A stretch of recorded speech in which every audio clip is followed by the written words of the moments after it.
สวัสดีค่ะคุณป้าพาถักฮอมโครเชต์นะคะมาเจอกันคลิปนี้คุณป้าได้นำลายถักสบายมาเพิ่มเติมให้นะคะพอเห็นทักเข้ามากันหลายคนอยากได้ลายสบายสวยๆคุณป้าจัดให้แล้วนะคะแล้วสำหรับใครที่ชื่นชอบงานถักแบบนี้แนวนี้ก็มาดูมาถักไปด้วยกันลายนี้จะเห็นคุ้นตานะคะเป็นลายเก่าแก่ดั้งเดิมเนาะแต่ก็ยังคงความสวยงามเหมือนเดิมนะคะคุณป้าก็นำมาฝากเดี๋ยวไปดูการถักในคลิปค่ะมาดูอุปกรณ์ที่คุณป้าใช้ถักกันนะคะอันนี้เป็นไหมคอตตอนเบอร์20สามารถใช้ไหมอะไรก็ได้นะคะในการถักถ้าอยากให้ขนาดเท่าคุณป้าก็ใช้เบอร์20นะคะสำหรับไหมเบอร์20คุณป้าก็จะใช้เข็มเบอร์ 1.25 มิลแบบนี้นะคะสบายผืนนี้ความยาวจะอยู่ที่200เซนนะคะก็ใช้ไหมไม่ถึง200กรัมในการถักเราจะมาเริ่มต้นถักด้วยโซ่ถักง่ายๆไปแบบนี้เลยนะคะเริ่มต้นโซ่90โซ่ไว้ก่อนนะคะแต่ความจริงมันก็จะเหลืองานอยู่นิดหน่อยไม่เป็นไรนะคะเผื่อไว้เนาะค่ะถักโซ่ง่ายๆไปแบบนี้เลยให้ได้90โซ่นะคะพอเราถักโซ่ครบแล้วนะคะเราจะมาเริ่มต้นถักแถวแรกกันเลยโซ่3จิ้มลงในหลักที่4ในโซ่ที่4นะคะให้ได้หลักต่อหลักให้ได้แบบนี้3หลักโซ่2ข้าม2หลักมาหลักที่3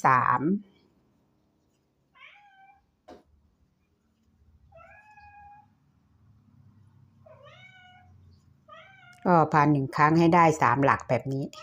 แถวแรกเราจะถักแบบนี้ไปตลอดแถวเลยนะคะ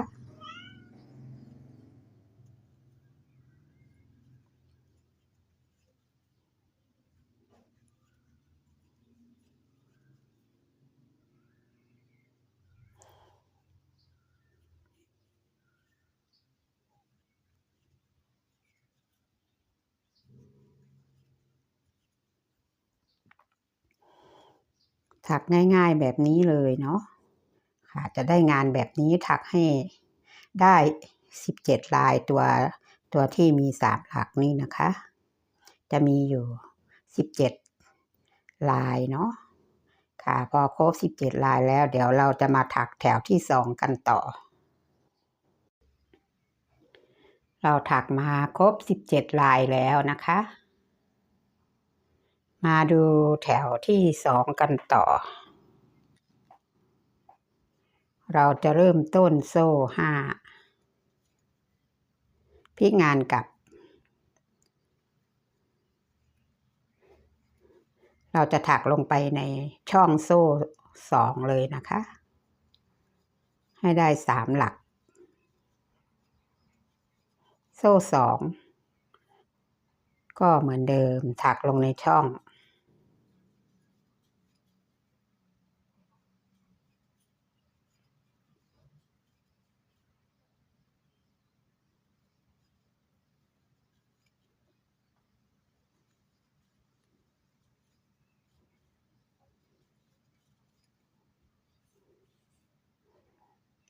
จะได้งานแบบนี้พอจบถักให้จบแถวที่2เลยตอนจบแถวก็จะเป็นแบบนี้โซ่2แล้วเราก็ถักพัน1ครั้งลงแถวสุดท้ายนะคะเวลาจบแถวเนาะ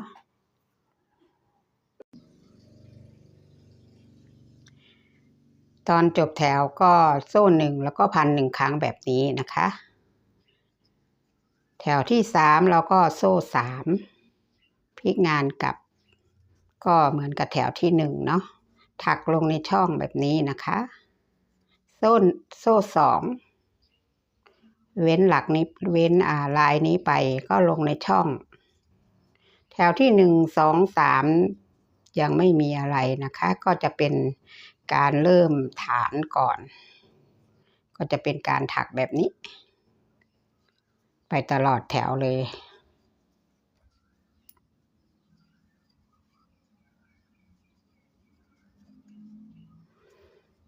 หลักๆคือต้องนับแถวแรกให้ครบนะคะจะมีอยู่17ลายนะคะเวลาเราถักแถวต่อไปเขาก็จะลงตัวแบบนี้เนาะถ้าถักผิดมี18หรือน้อยกว่า17ลายแถวแรกเขาก็จะไม่ลงตัวนะคะค่ะนับกันให้ดีเนาะพอครบแถวที่3แล้วเดี๋ยวเราจะมาเริ่มขึ้นลายแล้วนะคะค่ะถักให้ครบเดี๋ยวมาเจอกันค่ะเราก็ถักมาครบ3แถวแล้วนะคะมีบางช่วงที่คุณป้าถักโซ่1ไว้นะคะเพื่อนๆอย่าตามนะคะเพราะว่าตรงช่วงโซ่นี้จะโซ่2ตลอดเนาะค่ะพอเวลาพูดแล้วคุณป้าก็จะมือถักผิดนะคะค่ะเข้าใจตามนี้เนาะต่อไปเราจะมาเริ่มขึ้นลายกันละในแถวที่3ก็เริ่มต้นโซ่5จิ้มลงไปในช่องเหมือนเดิมเลย3หลักเหมือนเช่นเดิมเราจะถักลายไป4ลายนะคะลายโซ่3นี้คุณป้าจะเรียกว่าลายนะคะเพื่อทำความเข้าใจเนาะจะได้เข้าใจเหมือนกันเนาะ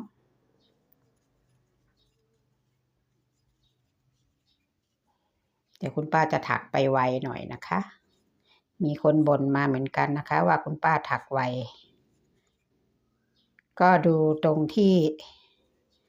คุณป้าถักเสร็จในแต่ละช่วงคุณป้าก็จะให้ดูอีกทีนึงนะคะดูตรงนั้นก็แล้วกันเนาะถ้าถักช้าไหมก็จะหลุดนะคะคุณป้าเคยชินกับการถักไวเนาะจะพยายามค่ะให้ถักช้าลงทีนี้เรามาถักครบ4ลายละ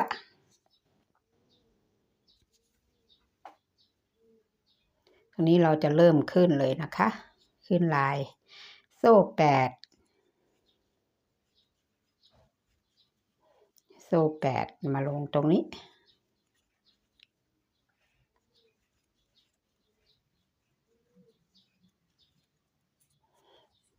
เราก็จะเริ่มมีลายแล้วนะคะจากนั้นก็ทำไป4ลายเหมือนเดิมแล้วก็ขึ้นโซ่8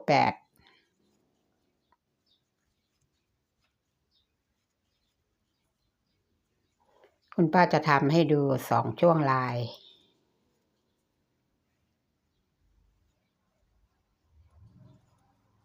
เราได้3ลายแล้ว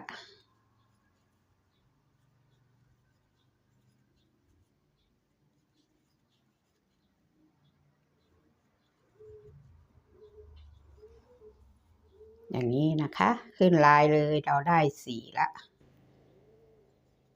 โซ่8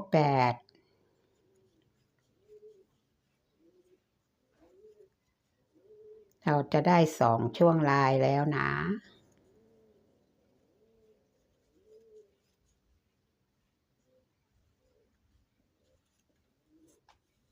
นี่ค่ะเป็นแบบนี้ในการขึ้นลายตอนแรกนี้จะมีอยู่3ช่วงลายนะคะถักไปเลยค่ะจนครบแถวจะมีโซ่8แบบนี้อยู่3ช่วงลายเนาะค่ะตามนี้เลยมาดูแถวที่5ตอนเริ่มต้นขึ้นมาคุณป้าไม่ได้ถักให้ดูนะคะก็จะเหมือนแถวนี้นะคะแถวนี้ถักเหมือนกันเลยเนาะพอได้4หลัก4ลายนะคะ4ลายแบบนี้4ตัวแบบนี้เนาะเรียกยังไงดีทีนี้มาดูตรงที่ลายเราจะโซ่4แล้วก็ ถัก x นะคะ1x แล้วก็โซ่4ทีนี้ก็ง่ายแล้วค่ะเพราะว่าเราจะถักตามลายของเขาเลยเนาะ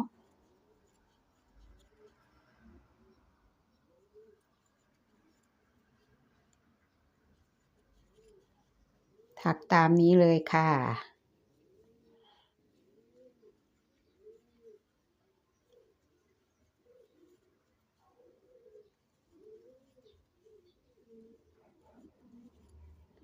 ตรงนี้จะมีอยู่3นะคะก็จะมาถึงตรงนี้ตรงลายของเขาโซ่4เหมือนเดิม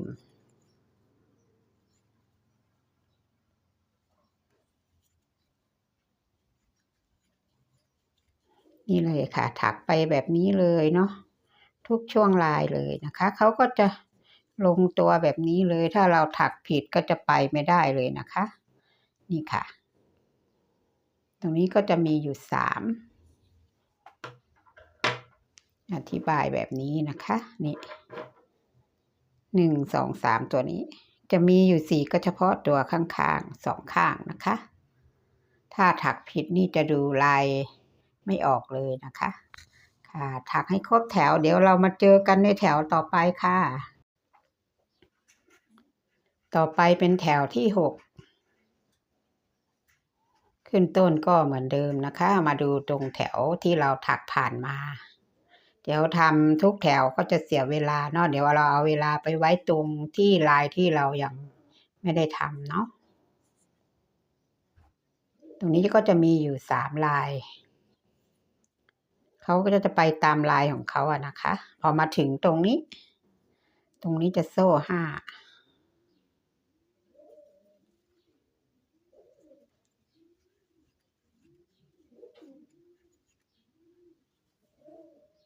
โซ่5เราก็จะมาถัก x ตรงนี้จะมี3x นะคะนี่ก็จะเป็นลายแบบนี้จากนั้นก็โซ่5โยงมานี่เลย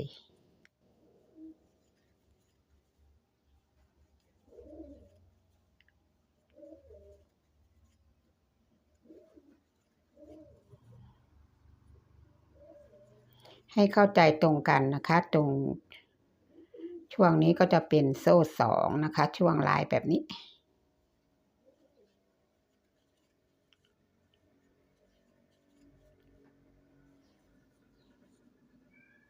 จะมีอยู่2ลายจากนั้นเราก็ทำโซ่5ไปเลยนะคะให้ดูตรงลายของเราก็แล้วกันถ้าเราถักเริ่มต้นมาถูกแล้วเขาก็จะถูกนะคะ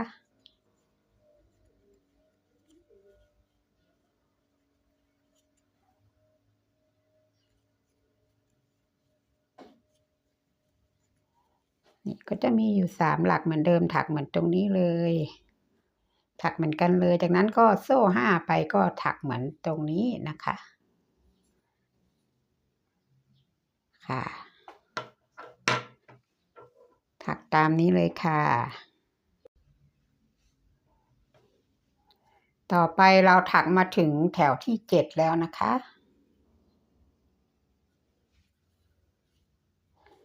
ตอนเริ่มมาเราก็จะมีอยู่3ลายแบบนี้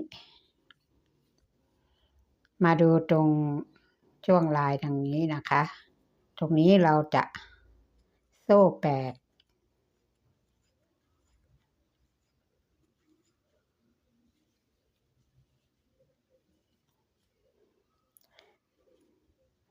ถัก x เราจะมีอยู่5หลักนะคะ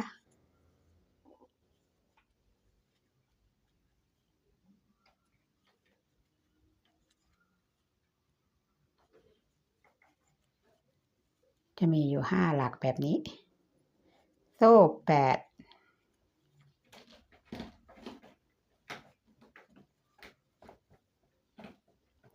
โยงมาตรงนี้เลย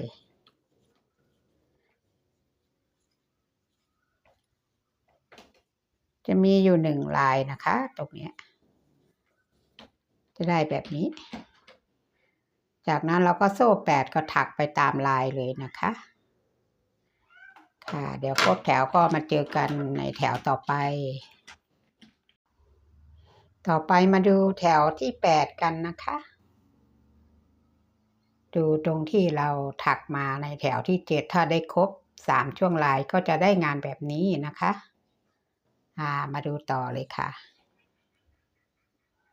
เราขึ้นต้นมาแบบนี้ในแถวที่8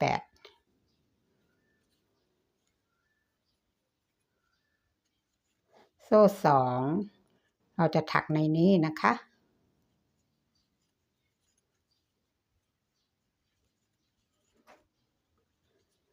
พอได้2หลักเราจะล็อกไว้นะคะจิ้มลงไปในโซ่ตรงไหนก็ได้ที่เราใกล้ที่หลักตรงนี้นะคะ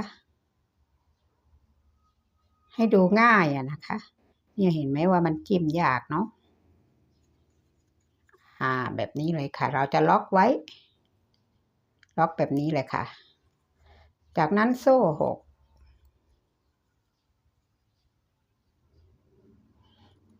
ทีนี้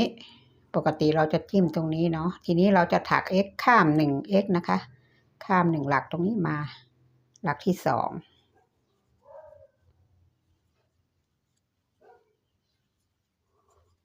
จะมีอยู่3หลักนะคะแบบนี้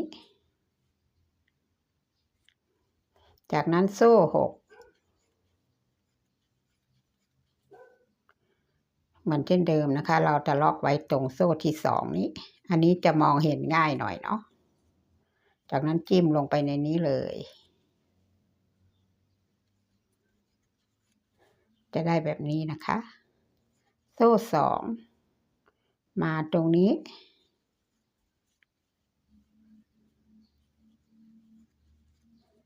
พอได้2หลักเราก็จะล็อกไว้เหมือนเดิมจะได้แบบนี้นะคะตรงนี้ก็จะมีอยู่2ลายตรงนี้ช่วงลายต่อไปก็ถักเหมือนเดิมนะคะเดี๋ยวคุณป้าจะอธิบายแบบนี้เนาะถักตามนี้เลยตามลายนี้นะคะนี้เลย1ช่วงลายละตัวนี้ก็ถักเหมือนตัวนี้เลยนะคะค่ะถักให้ครบแถวที่8เดี๋ยวเรามาเจอกันในแถวที่9มาดูที่เราถักครบแถวที่8นะคะจะได้งานแบบนี้อันนี้คือแถวที่9มาดูแถวที่9กัน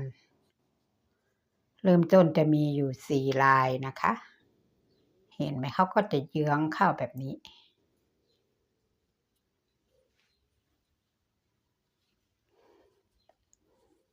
พอได้4ลายแบบนี้แล้วโซ่6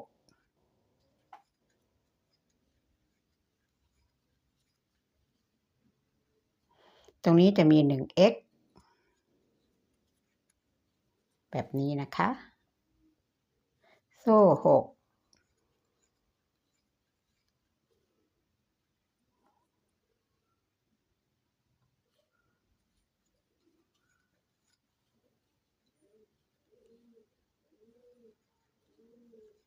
ถักตามนี้เลยค่ะตรงนี้ก็เป็นโซ่2เหมือนเดิมนะคะตรงลายนี้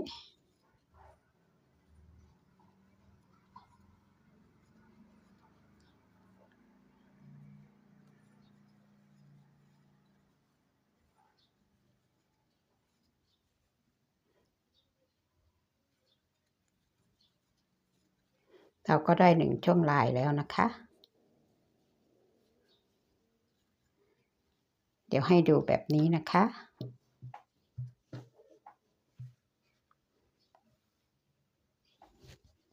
ตรงนี้มี4ตรงนี้จะมี3นะคะ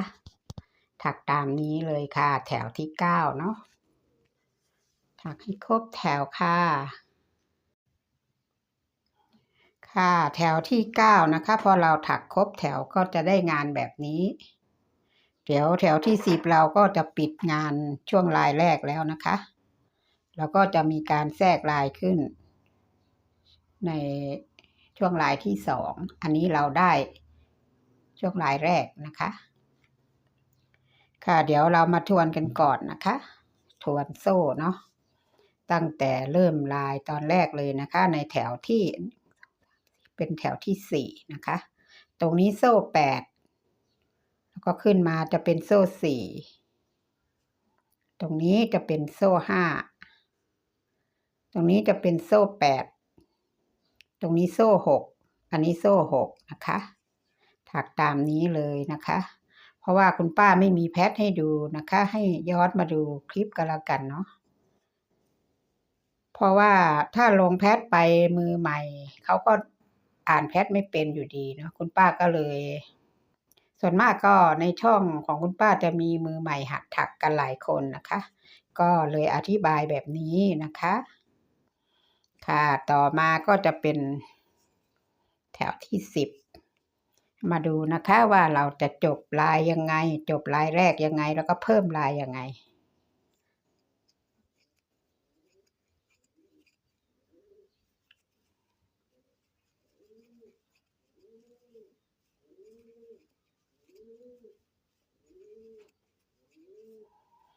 โซ่5แล้วก็ถักเหมือนเดิมนะคะ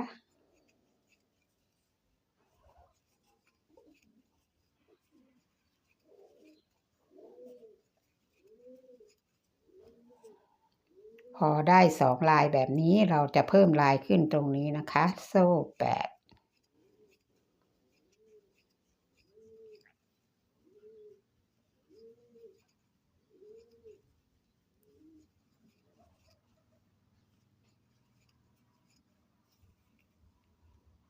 จะได้แบบนี้โซ่2มาถึงตรงนี้เราก็จะปิดช่วงลายแรกก่อน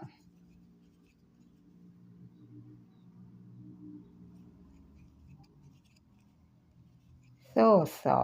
2นี่เราจะปิดแบบนี้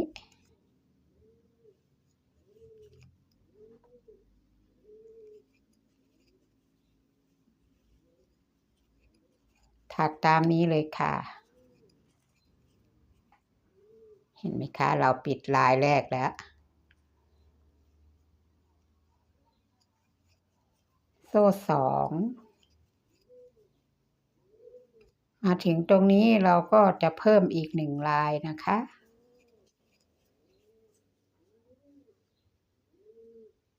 มีอยู่4ลายแบบนี้โซ่8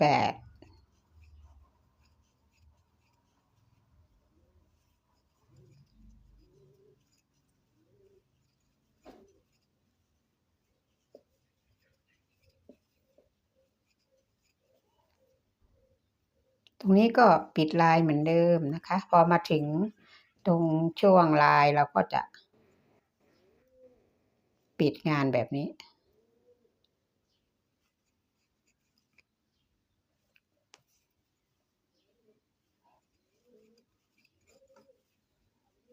นี่นะคะ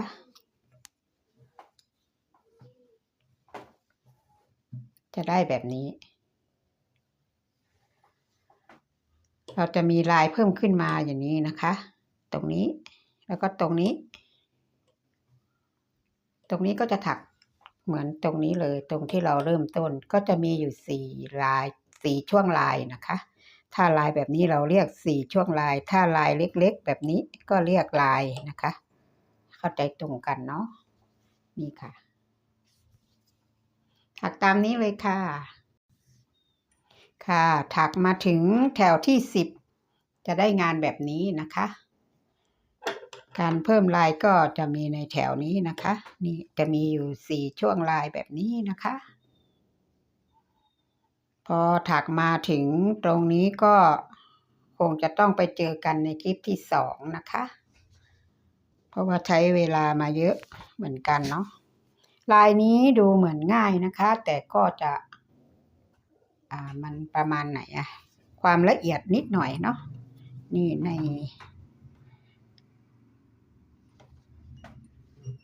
แต่เขาก็จะออกมาสวยงามนะคะถ้าเราถักไม่ผิดถ้าเราถักผิดจะมองเห็นชัดมากนะคะลายเนี้ยนี่งานที่เรายังมีเหลือในคลิปที่2ก็จะเป็นการถัก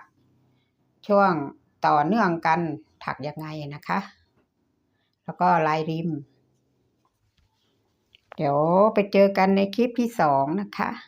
เดี๋ยวคุณป้าแจ้งข่าวให้เพื่อนนักถักนะคะบางคนหาลายถักผ้าสบายหาไม่เจอว่าคลิปอยู่ตรงไหนนะคะตอนนี้คุณป้าได้รวบรวมคลิปลายถักสบายในช่องของคุณป้านะคะแล้วก็วางลิงก์ไว้ใต้คลิปนี้นะคะเข้าไปดูกันได้ค่ะค่ะสำหรับคลิปนี้ก็ต้องลากันไปก่อนนะคะเจอกันในคลิปที่2ค่ะสวัสดีค่ะ